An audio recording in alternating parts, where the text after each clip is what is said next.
We hope we pray for better days. पिछली video में हमने किया था कंसेप्ट ऑफ ग्रुप, जो हमने कवर किया था एबिलियन ग्रुप तक। उससे आगे नेक्स्ट अपना टॉपिक है एडिशन मोडुलो इन गु मोडुलो एम, जिसकी नोटेशन आपके पास है a plus b m. Plus के जो फुट में m आता है, where a and b are integer, जो m है वो आपका नॉन नेगेटिव इंटीजर होता है। a plus b m equal to b equal to r। r denotes remainder when a plus b divided by m। For example we take two numbers 7 plus 3 modulo 3। पहले आप 7 और 3 को plus करोगे, 7 plus 3 equal to 10। 10 को आप 3 से divide करोगे, जब आप 3 से डिवाइड करते हो तो रिमाइंडर आता है 1। इन दिस एग्जाम्पल r की वैल्यू है 1। सेकंड, जैसे आपने 2 नंबर लिए 8 और 11, पहले आप 8 और 11 को ऐड करोगे। जैसे एडिशन 19 है, 3 से डिवाइड करने के बाद आपका रिमाइंडर आता है 1, तो यहाँ पर r की वैल्यू है 1। नेक्स्ट 8 प्लस 10 हम लेते हैं और 8 प्लस 10 को ऐड करने के बाद उसको 3 से डिवाइड करते हैं तो रिमाइंडर आता है 0, तो इसमें r की वैल्यू है 0। एज इट इज 10 प्लस 11 लेते हैं, पहले आप उसको ऐड करोगे 10 प्लस 11। 10 प्लस 11 को ऐड करने के बाद आपके पास आता है 21। 21 को जब हम 7 से डिवाइड करते हैं तो रिमाइंडर की वैल्यू आती है 0।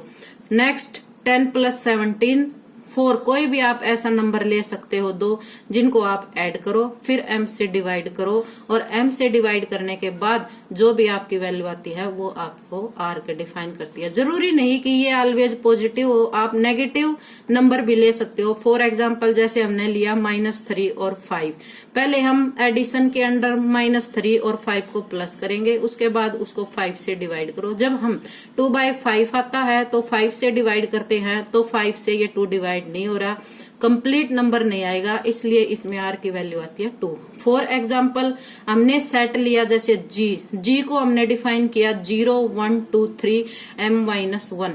जो भी मोडुलो की वैल्यू होती है उससे 1 लेस होता है। वैसे तो ये m ही है क्योंकि 0 से स्टार्ट है, लेकिन काउंटिंग में जब हम लास्ट एलिमेंट लिखते हैं तो मोडुलो m जो डिफाइन होता है उससे 1 लेस लेते हैं।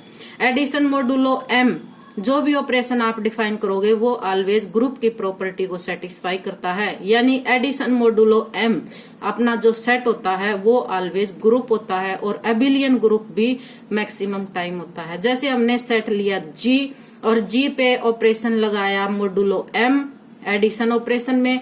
g सेट में मैंने एलिमेंट डिफाइन किए हैं 0 1 2 3 4 5।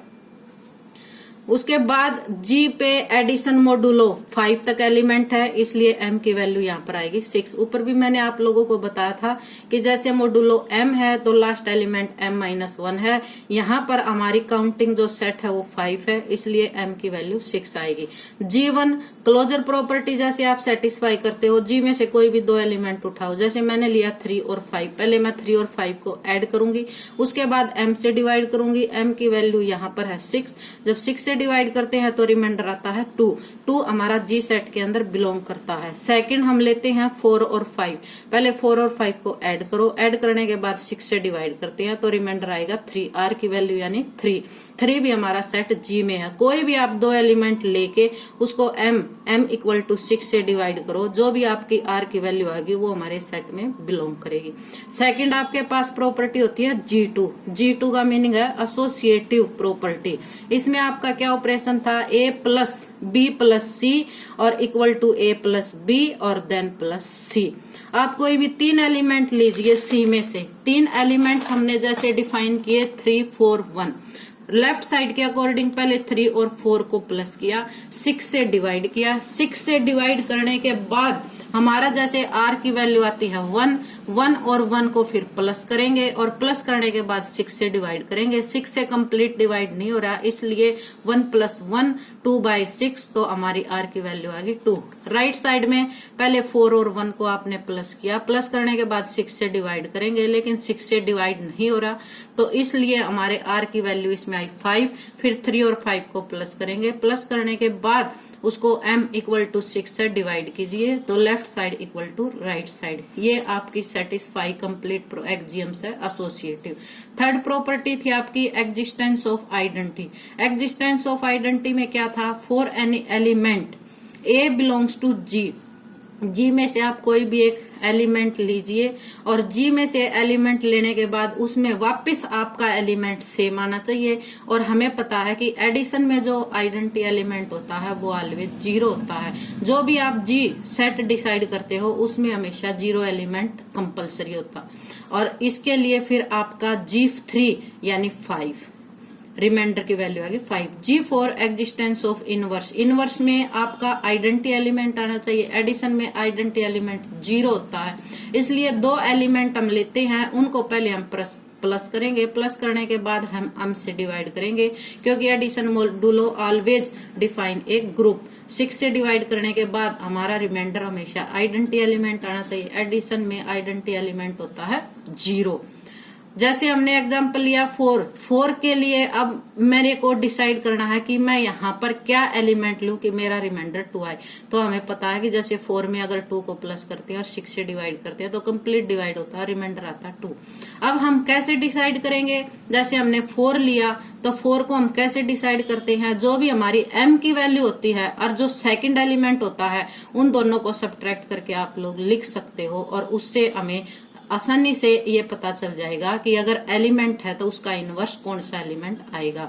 जनरली जैसे a प्लस b आपके पास आता है तो प्लस मोडुलो m के अंडर, तो मैं यहाँ b पर क्या लिखूंगी, m, क्योंकि मेरा m मोडुलो है तो m में से मैं सेकंड एलिमेंट को सब्ट्रैक्ट करूंगी तो m minus a plus m plus a करते हैं तो उसका ऑलवेज हमेशा 0 आता है। यहाँ अपना topic addition modulo m complete. आप लोग अपने बुक में से अनदर एग्जाम्पल लेके इसकी प्रैक्टिस कर सकते हैं। नेक्स्ट जो इसी के अंडर हमारा टॉपिक है वो है आपके पास order of an element of a group. किसी भी ग्रुप में किसी एलिमेंट का ऑर्डर कैसे डिफाइन करते हैं। Let G be a multiplicative and A belongs to G is any element of G, then a non-negative smallest integer n is said to be the order of an element A। अगर आपके पास कोई smallest integer n है तो a की power में उसको लिखिए, और जब आप लोग a की पावर में लिखते हैं तो इक्वल टू आपका आइडेंटिटी एलिमेंट आना चाहिए। और आपको पता है कि मल्टीप्लीकेटिव में आइडेंटिटी एलिमेंट की वैल्यू 1 होती है, where e is the identity element of a group G। G में अगर मल्टीप्लीकेटिव है तो उसकी वैल्यू ऑलवेज आइडेंटिटी की वैल्यू 1 होनी चाहिए। आई रिपीट इट, G आपके पास कोई भी मल्टीप्लीकेटिव सेट है, उसमें आपके पास एक एलिमेंट आपने डिफाइन किया A, तब कोई भी स्मॉलेस्ट एलिमेंट नॉन नेगेटिव सबसे छोटा एलिमेंट होना चाहिए और जो पॉजिटिव होना चाहिए। और अगर आप उसको A के टॉप में रखते हैं यानी पावर में रखते हैं तो उसको जब आप ओपन करोगे तो उसकी वैल्यू ऑलवेज E आनी चाहिए, यानी मल्टीप्लीकेटिव की आइडेंटिटी E इक्वल टू 1। मैंने एक सेट जैसे यहाँ पर लिया कि G आपके पास सेट है 1 ओमेगा स्क्वायर। अब मेरे को 1 की आइडेंटिटी डिफाइन करनी है और आपके पास सेट कौन सा है, मल्टीप्लीकेटिव। तो 1 के पावर में नॉन नेगेटिव स्मॉलेस्ट इंटीजर में क्या रखूं कि मेरा आंसर ऑलवेज 1 आए, तो 1 के टॉप में 1 लिखा जाएगा। इसलिए ऑर्डर ऑफ जो 1 है वो इक्वल टू 1 आएगा। ओमेगा है, ओमेगा के फुट में पावर में आप क्या लिखोगे, n इक्वल टू क्या पुट करें कि हमारा 1 आए। हमें पता है कि ओमेगा क्यूब इक्वल टू 1 होता है, इसलिए order of omega equal to 3। As it is अगर ओमेगा स्क्वायर है तो ओमेगा क्यूब की पावर में क्या नंबर लिखें कि जैसे कि हम 3 के ओमेगा 2 के पावर में 3 लिख सकते हैं। जब हम मल्टीप्लाई करेंगे तो ओमेगा 6 आता है और ओमेगा 6 को मैं ब्रेक कर सकती हूँ ओमेगा क्यूब और इनटू में पावर 2। ओमेगा क्यूब 1 होता है और 1 की वैल्यू चाहे आप कितनी भी पावर ले लो ऑलवेज 1 होती है, इसलिए order of omega square equal to 3। Next हम एग्जाम्पल लेते हैं जैसे G equal to 1 -1 iota minus iota. आपको पता है कि 1 की पावर n इक्वल टू क्या पुट करेगी, 1 आए। हमें पता है कि n इक्वल टू 1 पुट करते हैं तो ऑलवेज 1 आता है, इसलिए ऑर्डर ऑफ 1 इक्वल टू 1। अगर -1 का आंसर आपको 1 लेके आना है तो a की पावर, फॉर एग्जाम्पल -1 की पावर क्या लिखोगे, जैसे आप a की power n equal to e लिखते थे तो -1 की पावर हम लिखेंगे 2। -1 को जब 2 टाइम मल्टीप्लाई करेंगे तो इक्वल टू 1 आता है, इसलिए order of -1 equal to 2।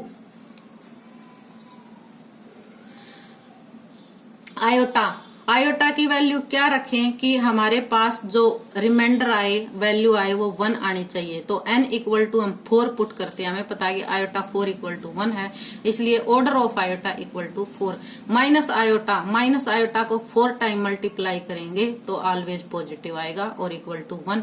Order of -1 equal to 4। Next example g equal to 0, 1, 2, 3 4 element हमने डिफाइन किए। तो मॉडुलो के अंडर m की वैल्यू आएगी 4, क्योंकि जहां तक एलिमेंट होते हैं सेट g में उससे नेक्स्ट एलिमेंट m की वैल्यू को डिफाइन करता है। जैसे मैं g में से सिलेक्ट करती हूँ 2 को मैं कितने टाइम ऐड करूं कि मेरा r की वैल्यू 0 आए। 2 + 2 करती हूँ, उसके बाद उसको 4 से डिवाइड करती हूँ तो मेरी रिमाइंडर की वैल्यू 0 आती है, इसलिए ऑर्डर ऑफ 2 यानी 2 को कितने टाइम ऐड किया, 2 time. Order of 2 equal to 2।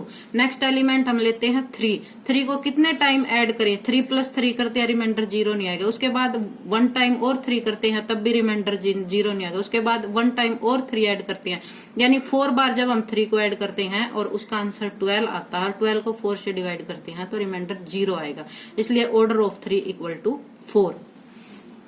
Next आपके पास है, जरूरी नहीं कि हमेशा जो भी आपके पास सेट होता है उसका ऑर्डर एक फाइनाइट एलिमेंट है, ये कोई कंपलसरी नहीं है। ऑर्डर जो एलिमेंट का वो इनफाइनाइट भी आ सकता है। जैसे हमने जी के अंडर एक सेट डिफाइन किया जो हमारा इंटीजर को रिप्रेजेंट कर रहा है, जैसे 0, ±1, ±2 एंड सो ऑन। मैंने इसमें से 2 एलिमेंट सिलेक्ट किया। 2 को मैं कितने टाइम ऐड करूं कि मेरा रिमाइंडर 0 नहीं आए। मैं 2 को कितने भी टाइम ऐड कर लूं, 3 टाइम, 4 टाइम, 5 टाइम, 6 टाइम, मेरा रिमाइंडर 2 का रिमाइंडर कभी भी 0 नहीं आएगा। इसलिए ऑर्डर ऑफ 2 ये किसी मॉडुलो के अंडर डिफाइन नहीं है, जर्नली सेट है। जरूरी नहीं कि मॉडुलो के अंडर ही आए, जर्नली हम सेट में ऑर्डर निकाल सकते हैं। तो ऑर्डर ऑफ 2 की वैल्यू क्या आएगी, इनफाइनाइट, इक्वल टू इनफाइनाइट। ये सिंबल है, ये आपका वर्डिंग में है। This our topic order of an element of a group is complete. और इसमें आप नेक्स्ट अपनी बुक में से एग्जाम्पल उठा के उसकी प्रैक्टिस कर सकते हैं। Thanks for watching video. Next video में हम इससे नेक्स्ट टॉपिक डिस्कस करेंगे।